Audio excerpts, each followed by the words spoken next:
నమో మహద్భ్యో ఋషిభ్యో గురుభ్యో నమః.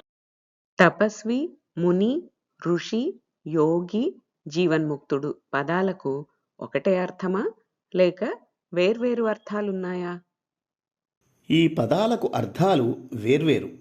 ఉపవాస యజ్ఞ జపాది నియమాలతో తనను తాను తపింపజేసుకునేవాడు తపస్వి. తప ఆలోచనే అనే ధాత్వర్థం ప్రకారం ఒక మహాపరమార్థం కోసం తన బుద్ధిశక్తులను మథనం చేసుకోవడాన్ని కూడా తపస్సు అంటారు. మననశీలిని, మౌనిని ముని అంటారు. మనోవికారాలు లేకుండా ఆత్మతత్వాన్ని మననం చేసుకునేవాడు ముని. ఋషయో మంత్రద్రష్టారః అని అమోఘమైన తపస్సు వలన కొందరికి దివ్యమైన మంత్రాలు గోచరమవుతాయి.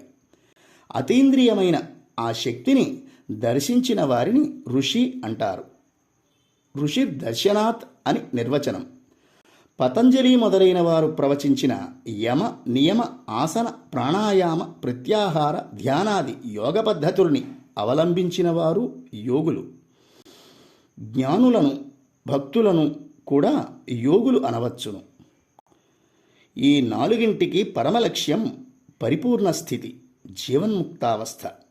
జీవించి ఉండగానే బ్రహ్మజ్ఞుడై ముక్తుడైన వాడు జీవన్ముక్తుడు. సర్వం శ్రీకృష్ణ చరణారవిందార్పణమస్తు. స్వస్తి.